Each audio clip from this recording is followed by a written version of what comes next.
Hello दोस्तों, आप सभी का स्वागत है सीजी व्याप्ति यूट्यूब चैनल में। मैं आपके लिए आज लेकर आया हूं छत्तीसगढ़ प्री डीएलएड और प्री बीएड के लिए महत्वपूर्ण प्रश्नोत्तरी, जो कि आगामी परीक्षा की दृष्टि से बहुत ही इम्पोर्टेंट है।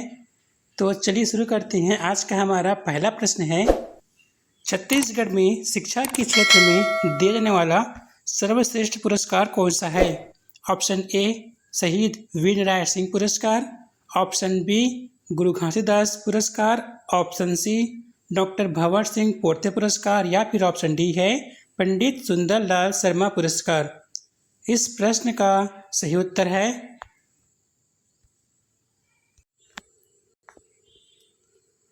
ऑप्शन डी पंडित सुंदरलाल शर्मा पुरस्कार।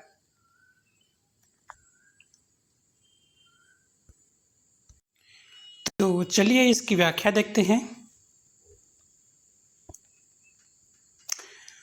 छत्तीसगढ़ शासन के द्वारा साहित्य और आंचलिक साहित्य के क्षेत्र में विशिष्ट योगदान के लिए पंडित सुंदरलाल शर्मा सम्मान दिया जाता है। इन्हें छत्तीसगढ़ का गांधी भी कहा जाता है। अगला प्रश्न है,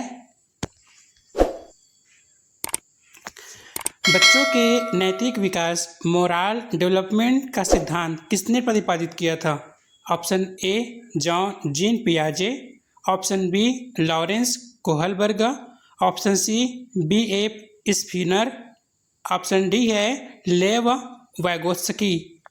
इस प्रश्न का सही उत्तर है ऑप्शन बी लॉरेंस कोहलबर्ग। इसकी व्याख्या को देखते हैं। लॉरेंस कोहलबर्ग ने नैतिक विकास के 3 मुख्य स्तर और 6 चरण बताए हैं, जो बच्चों के सही और गलत के फैसले करने की तार्किक क्षमता पर क्या है आधारित है। अगला प्रश्न है,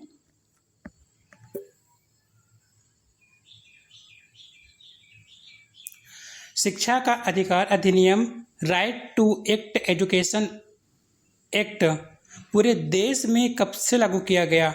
ऑप्शन ए है 1 अप्रैल 2009 से, ऑप्शन बी है 1 अप्रैल 2010 से, ऑप्शन सी है 2 अक्टूबर 2009 से, या फिर ऑप्शन डी है 26 जनवरी 2010 से। इस प्रश्न का सही उत्तर है ऑप्शन बी है 1 अप्रैल 2010 से। इसकी व्याख्या देखते हैं।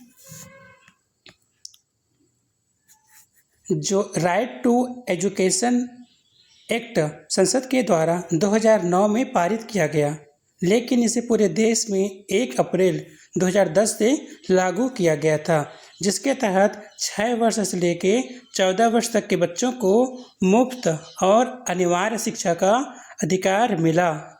अगला प्रश्न देखते हैं। छत्तीसगढ़ राज्य शैक्षणिक अनुसंधान और प्रशिक्षण परिषद SCERT कहाँ स्थित है? ऑप्शन ए है बिलासपुर में, ऑप्शन बी है रायपुर में, ऑप्शन सी है दुर्ग में, और ऑप्शन डी है भिलाई में। इस प्रश्न का सही उत्तर है ऑप्शन बी है रायपुर शंकर नगर में। इसकी व्याख्या को देखते हैं। छत्तीसगढ़ में SCERT का मुख्यालय शंकर नगर रायपुर में स्थित है। यह राज्य में स्कूली शिक्षा के लिए पाठ्यक्रम, सिलेबस, पाठ्यपुस्तकों का निर्माण और शिक्षण प्रशिक्षण की नीतियों को निर्धारित करता है। हाँ, अगला प्रश्न है, राष्ट्रीय शिक्षा नीति NEP 2020 का नया शैक्षिक ढांचा एकेडमिक स्ट्रक्चर क्या है? ऑप्शन ए 10+2, ऑप्शन बी है 5+3+3+4, ऑप्शन सी है 5+2+2+3, और ऑप्शन डी है 4+3+3+5। इस प्रश्न का सही उत्तर है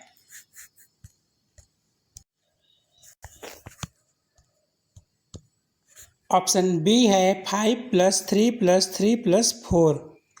आइए इसकी व्याख्या देखते हैं। NEP 2020 ने पुराने 10+2 ढांचे को बदलकर 5+3+3+4 पैटर्न लागू किया। इसमें फाउंडेशन स्टेज 5 वर्ष, प्रिपरेटरी स्टेज 3 वर्ष, मिडिल स्टेज 3 वर्ष और सेकेंडरी स्टेज 4 वर्ष शामिल है। अगला प्रश्न है,